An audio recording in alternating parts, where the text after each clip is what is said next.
Saya, Cokorda istri Ayu Mira Permatasari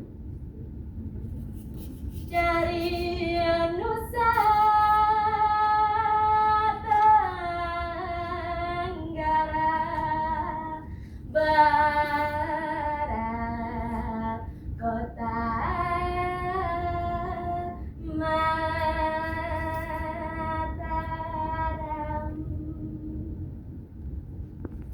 ingin bercerita tentang dongeng Batu Golok. Asal-usul legenda ini dari Pademara, Nusa Tenggara Barat. Penulis cerita ini adalah Dian Kristiana. Cerita ini mengisahkan tentang keluarga yang sangat miskin. Seorang laki-laki bernama Amak Lembain dan seorang perempuan bernama Ina Lembain. Dengarkan ya, begini ceritanya. Amak Lembain dan Ina Lembain adalah sepasang suami istri yang sangat miskin. Mereka dikaruniai 2 orang anak yang masih kecil. Keluarga itu tinggal di Pademara, Nusa Tenggara Barat.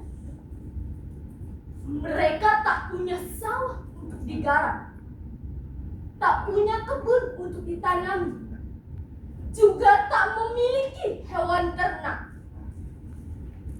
Saking miskinnya, terkadang mereka tidak makan seharian. Setiap hari, pasangan itu berkeliling desa untuk mencari pekerjaan.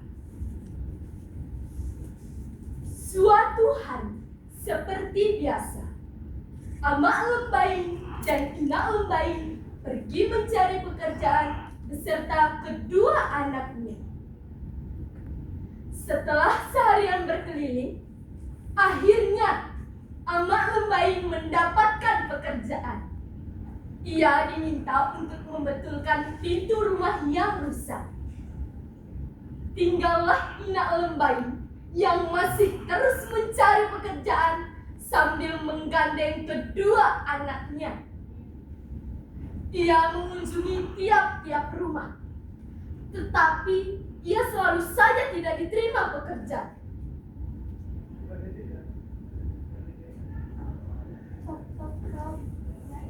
Permisi Bu, apakah ada pekerjaan untuk saya?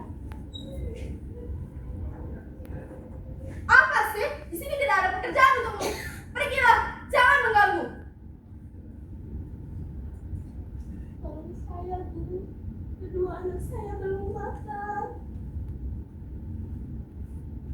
Saya tidak peduli denganmu. Pergilah, jangan mengganggu.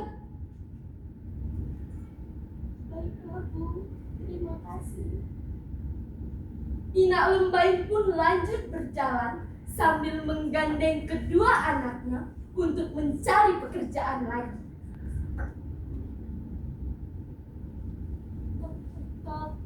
Permisi Bu, apakah ada pekerjaan untuk saya? Ibu tak perlu membayar saya dengan uang, cukup dengan beras saja. Asalkan kedua anak saya bisa makan, saya sangat senang. Begitu. Apakah kamu mau menurut padi? Saya mau Bu, asalkan kedua anak saya bisa makan. Baiklah kalau begitu, kamu bisa bekerja mulai sekarang. Terima kasih banyak Bu, terima kasih. Akhirnya Ina Lembain pun mendapatkan pekerjaan, yaitu menumbuk padi. Pada saat akan bekerja, Ina Lembain berpesan kepada kedua anaknya. Nak, Ibu sudah mendapatkan pekerjaan. Jangan ganggu Ibu ya. Ibu harus bekerja. Kalian duduk saja di sini. Ah, begitu. Baik, Ibu. Anak-anaknya ia pun ia batu ceper, tak jauh dari tempatnya bekerja. Batu ceper itu biasa disebut sebagai batu golok. Ina Lembain pun mulai bekerja. Ia bekerja dengan sungguh-sungguh karena ia tak ingin mengecewakan ibu yang telah memberinya pekerjaan. Saat sedang sibuk menumbuk padi, terdengar suara kedua anaknya. Ibu, lihatlah kami, Ibu. Kedua anak itu memanggil ibunya karena mereka merasakan ada keanehan pada batu yang mereka duduki. Batu itu bergerak naik, semakin lama semakin tinggi.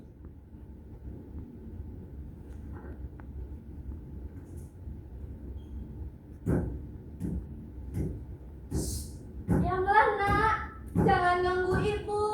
Ibu harus bekerja.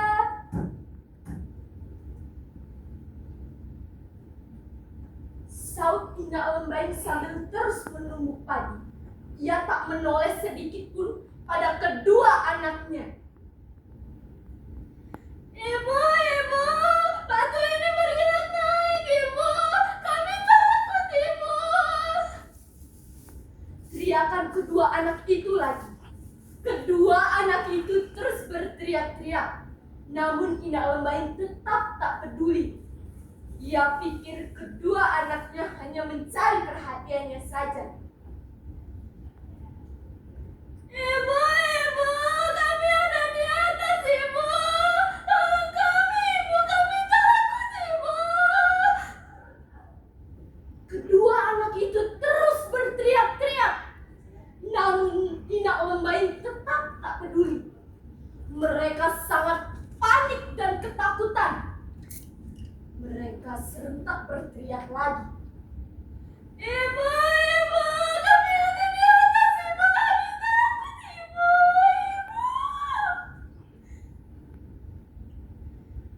Ina Lembain tetap tak peduli. Lama-kelamaan, suara anak-anaknya itu pun semakin pelan dan menjauh. Ina Lembain tak lagi mendengar suara kedua anaknya.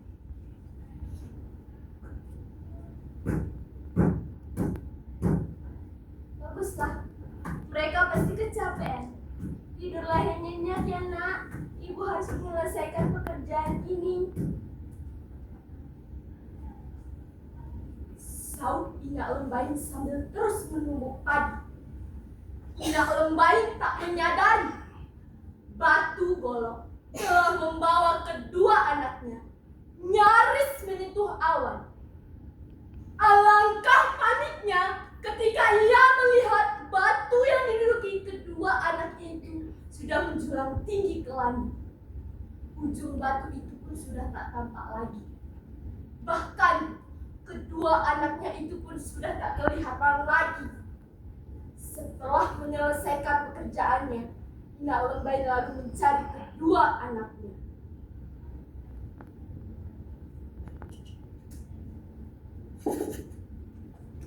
Anakku, kalian di mana nak? Anakku. Ina Lembain menangis kebingungan. Ia memohon kepada Tuhan untuk menyelamatkan kedua anaknya. Anakku, kalian di mana nak? Anakku.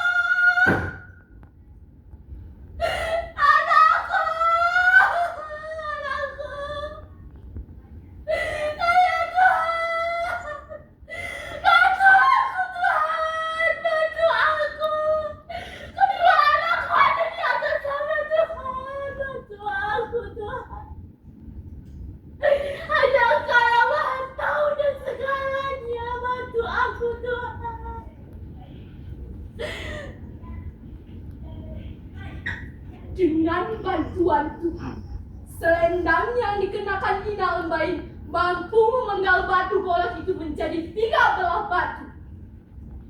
Ina Lembain pun melempar selendangnya ke batu golok itu. Namun sayang, si batu itu sudah terbelah menjadi 3. Kedua anak Ina Lembain telah berubah menjadi burung. Ina Lembain pun menangis dan menyesal. Anakku, anakku, anakku, anakku. Ibu menyesal, nak. Ibu menyesal kalau telah tidak menghiraukan kalian saat memanggil ibu. Sekarang kalian sudah berubah menjadi burung. Ibu akan membawa pulang kalian dan akan merawat kalian dengan penuh kasih sayang. Maafkan ibu, nak. Maafkan ibu.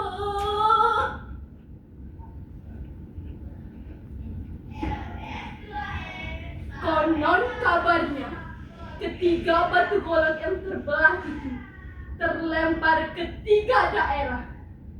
Lemparan batu golok yang pertama menyebabkan getaran yang sangat dahsyat di desa Gembong. Lemparan batu golok yang kedua terlempar dan jatuh di dasar batu. Nama ini diberikan karena ada orang yang menyaksikan saat batu ini jatuh. Lemparan batu golok yang ketiga terlempar ke daerah yang kemudian dinamakan sebagai Montong Teker. Nama ini diberikan karena bagian terakhir batu golok ini menimbulkan suara gemuruh saat mendarat. Begitulah ceritanya. Sekian dari saya. Pesan moral dari cerita ini. Yang pertama, bahwa kasih sayang seorang ibu tidaklah terbatas. Dia rela melakukan apapun demi anaknya. Dan yang kedua, jika ada orang yang meminta pertolonganmu, segeralah menolongnya sebelum terlambat. Ayo membaca. Salam literasi, sastra siswa nasional. Terima kasih.